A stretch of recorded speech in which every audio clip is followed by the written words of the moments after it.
CR101radio.com, podcasts, and more.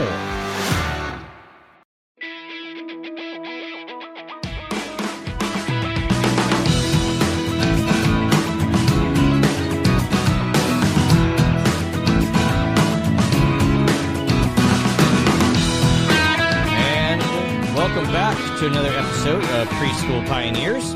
I'm your host, Jeremy Walker. You can follow us on our parent network, CR101 Radio, on social media such as Facebook, Twitter, Gab, and YouTube. You can subscribe to this podcast on your preferred platform so that you never miss an episode. Visit cr101radio.com/preschool pioneers for these links. Welcome back, everybody. We are on a new episode of Preschool Pioneers, and this is episode number 25, entitled Y is for Yelling. Why yelling is not always bad, and why yelling isn't even what you think it is or what it's about. So let's go ahead and get started on our first part. We'd like to talk about and answer the question, why Christians should become teachers. And part of that is because there is a failed idea of children, a failed idea of what children need, what makes them thrive, and how they're supposed to grow. And all this is false and false teaching because of a false premise about children. One of the false premises is that with children, parents, teachers, any authority figures of any sorts are never, ever, ever supposed to raise their voices. If you ever raise your voice, you are harming a child. If you ever use harsh tones towards a child, you are harming the child. You're going to harm their psyche. You're going to damage their future ability to connect with other people. If you try to correct them at all, any forms of correction are bad, bad, bad, terribly bad, and harmful to children. They used to go from no corporal discipline. Back in the day, corporal discipline was and has always been used as a form of child rearing discipline. And, of course, over the last so many years, completely went out of style, meaning that the powers that be started teaching in the educational fields that this was harmful to children. Anybody who would use corporal discipline on a child was committing acts of child abuse, because you couldn't possibly utilize corporal discipline of any sorts in a loving, meaningful, helpful manner. It was all because somebody was a rage monkey, somebody hated this child, somebody had lost their temper, but nobody could exact discipline on a corporal type level in a loving manner. It's not possible, and this was their standard. They went away from that and said, well, time out. No corporal discipline. You need time out, where you might sit, not necessarily in a corner, because you wouldn't want the child to feel bad or left out. So you're going to have them sit on the playground and watch the other children play for a minute, maybe two, talk to them, and let them rejoin the groups. Timeouts was the new form of discipline that was acceptable. And now that has gone by the wayside. Even the concept of making a child sit in timeout, missing out on an activity, is considered harmful to children, harmful to them. You're going to damage the child by making them sit out. You're going to hurt the child's future by doing this. Rewards and punishments was also equally tossed out at the same time. The idea that you would reward a child for good behavior and discipline the child, or maybe even a timeout, whatever that negative effect was, for bad or unacceptable behavior, this was now damaging and harmful as well. You can't even do that. The harsh tones, the raising the voices, all this goes out the door with it. And on top of that, now you're not even allowed to say the word no. That's right, you're not supposed to say no to a child. You're never supposed to tell them no. So here's the question. Why did all this come about? what are the effects? What's the fruit of all this? Supposedly, from these young child experts, they have, through rigorous training, trial and error, and long studies, found that this is how children grow and thrive. The old ways were the bad ways, the new ways are the good ways, and now children can now grow into who they're supposed to be by these new method and methodologies. And the other ones, the harsh, terrible stuff of the old days, by being told no, by being told you can't do something, by not being rewarded for terrible behavior. This is now the new enlightened age. Is it?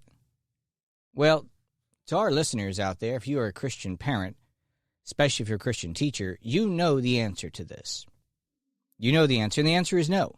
We have what's called, and it has been called some time ago, the preschool to prison pipeline. You have children who are getting kicked out of preschools as young as the age of 2. Yes, because we have started creating a type of, I don't know that the term properly could be used, but feral children. Feral.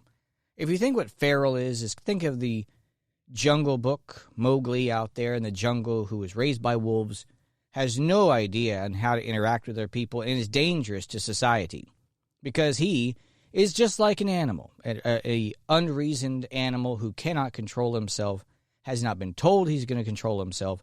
The law of the jungle is the only thing that matters, kind of like evolution, and the only way to survive is to be on top.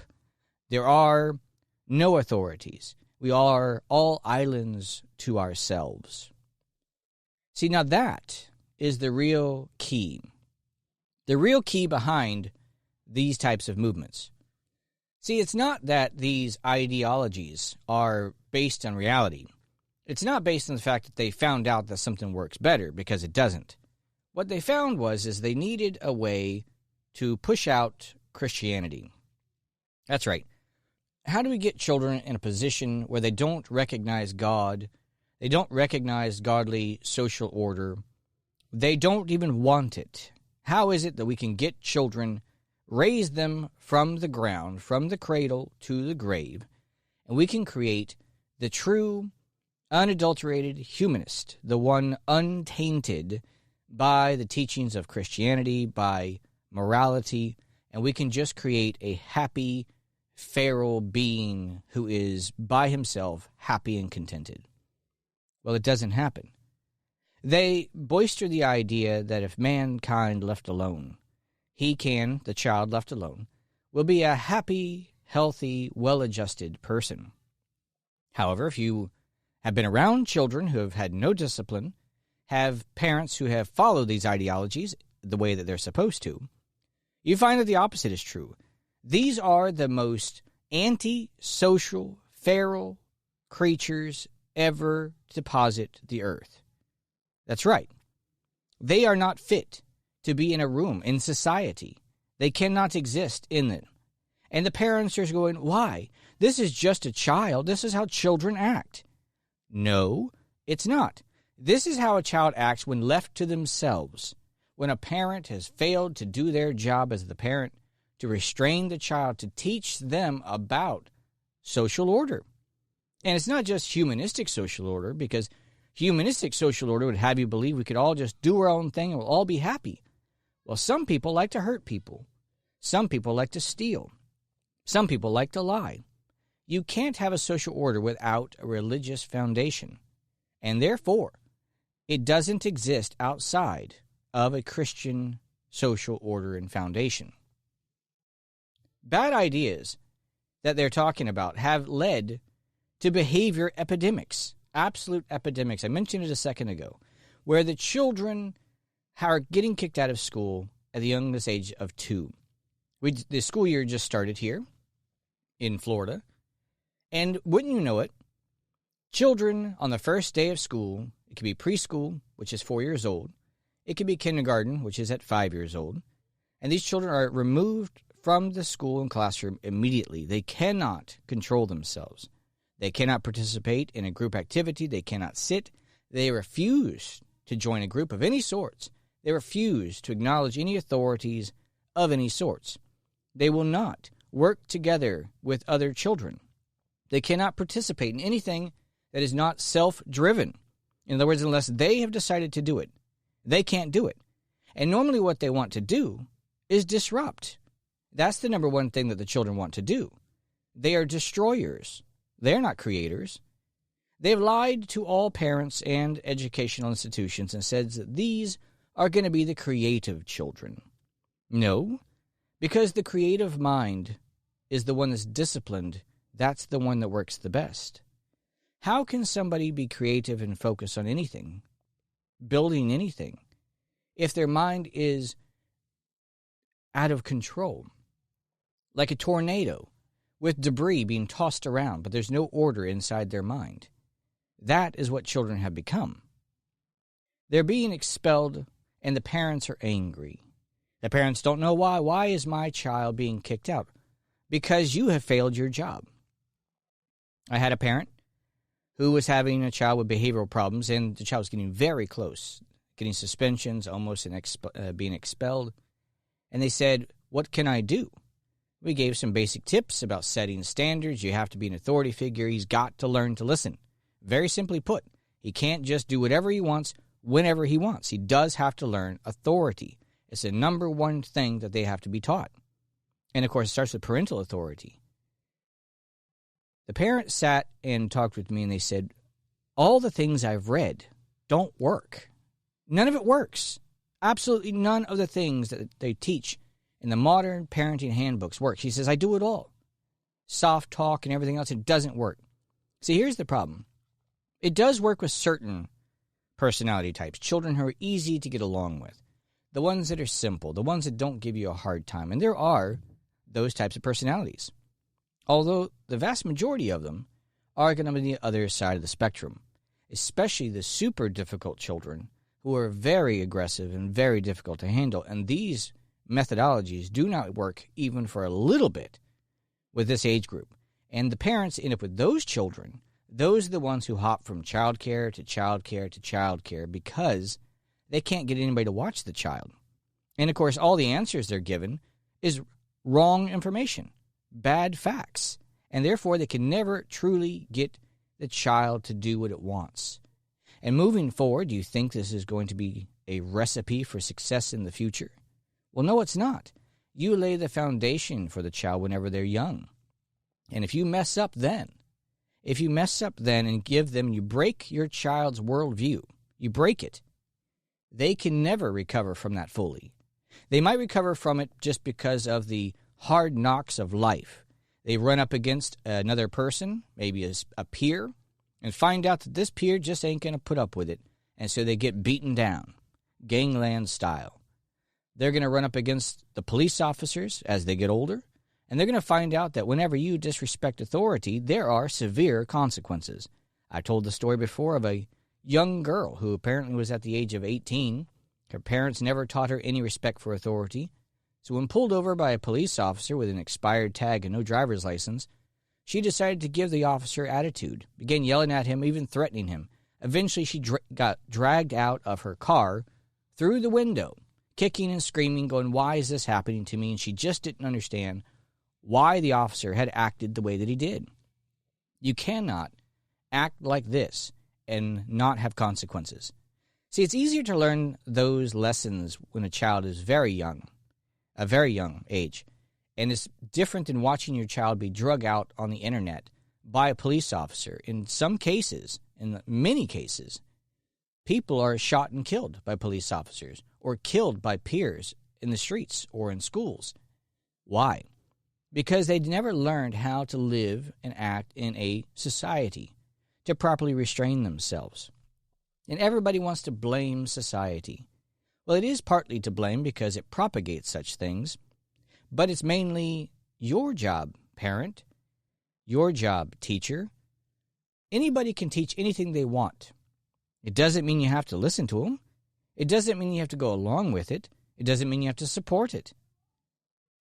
Because rebellion against authority and responsibility is the key. If you can teach those two concepts to children, authority and personal responsibility, you are going to set that child on a path of success.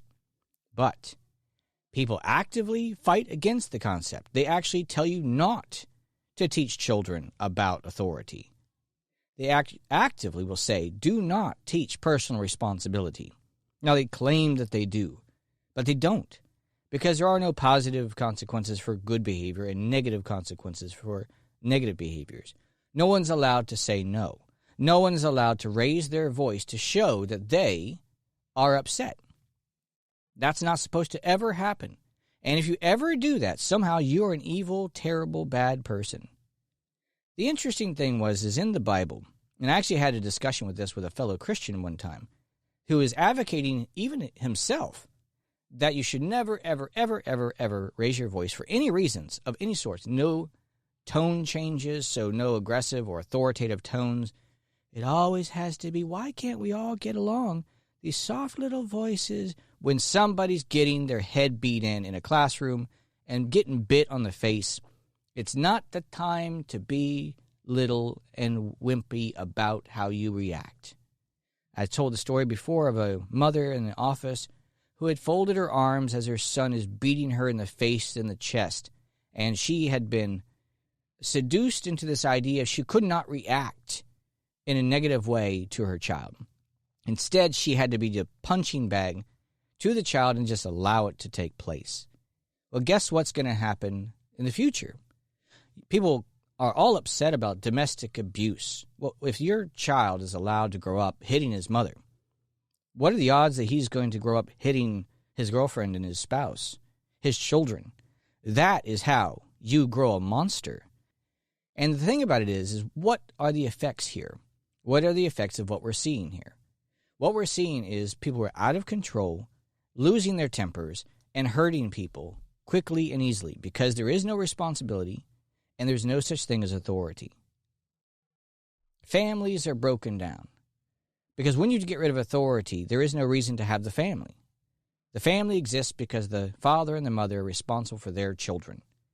The state, of course, it wants, a humanistic state at least, it wants a weak family. Because if you destroy the family, then you destroy private property and you destroy religion. And these are the two things that drive society the most, is your private property ownership and, of course, religious teachings. And the family is responsible for both of it. But, of course, the state doesn't want that. The state wants to be worshipped without accountability, and therefore they have to get rid of God. It also wants complete control of everything, which is why it can't have private property, which is why it needs to get rid of and break the authority of parents. And then it needs to break the children, because these children are too weak to ever stand up to anything. They can't control themselves, and they require somebody else to control themselves for them. Now, part of the solution to all this, what are we going to do about it? It's not a just simple answer to anything, because the world is in such a place, and parents and families have broken themselves to such an extent. That's a very difficult thing to crawl out of holes that we've created for ourselves, both personally, in our families, and as a society.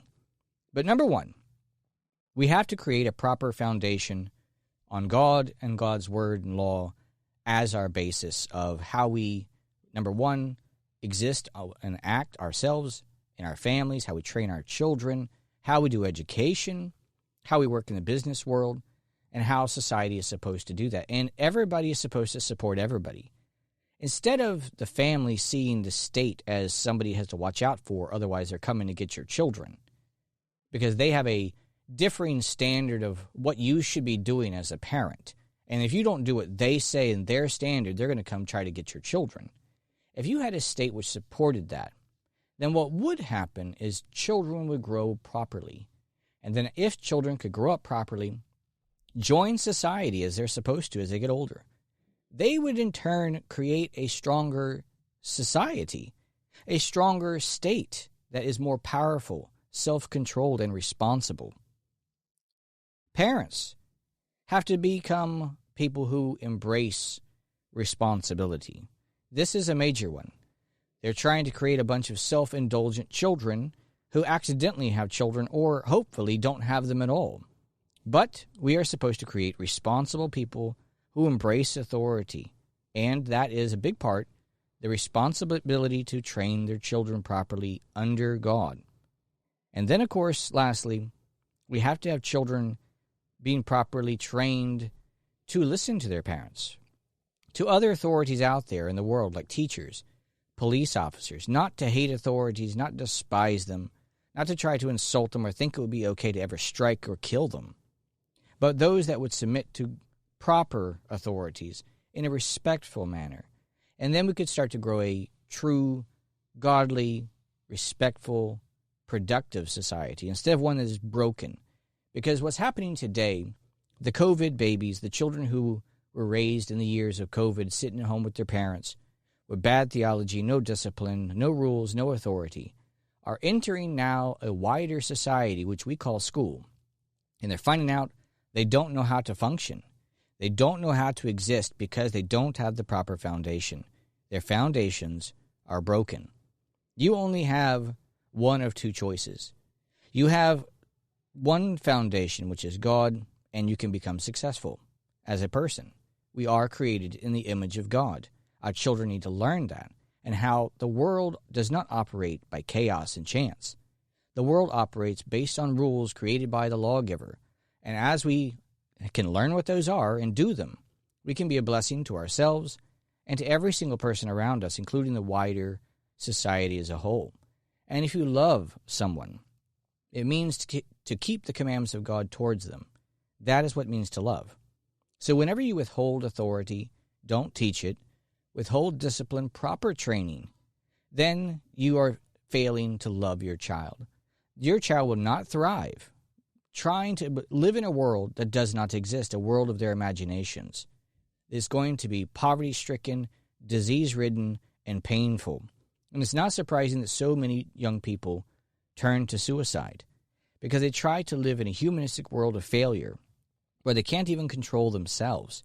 They can't be happy because how can you be happy in a world that doesn't exist?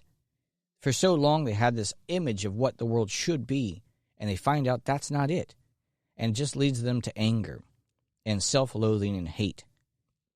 And you can see the results of what the old world, Christian-influenced world used to look like and how they produced children and what their results were.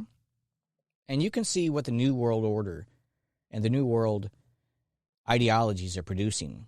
And it's destroying society, it's destroying families, and it's destroying individuals to such a degree that they're convincing children that they're not what they are, that boys are not boys and girls are not girls, to literally destroy their bodies by chopping off and getting vasectomies where women are losing their breasts, and of course how men are losing their genitalia and women are destroying themselves. And this doesn't change. It does not grow back, and they have been seduced into lies. These are the people who hate children, the ones that refuse to discipline, and the ones who try to lie to them about the world that doesn't exist and fail to teach about the world that does exist. And so if we return to God, God just might return to us. And if you love your children, you're going to start teaching them the world that exists and how to live properly in it. So I do want to thank everybody for joining me again. This is Jeremy Walker for Preschool Pioneers. We have been talking about the importance of your job as a parent primarily and as a teacher to teach children about the real world, to teach them self-restraint when it starts young. Don't try to think you can start later on after you've broken their worldview. You must start early.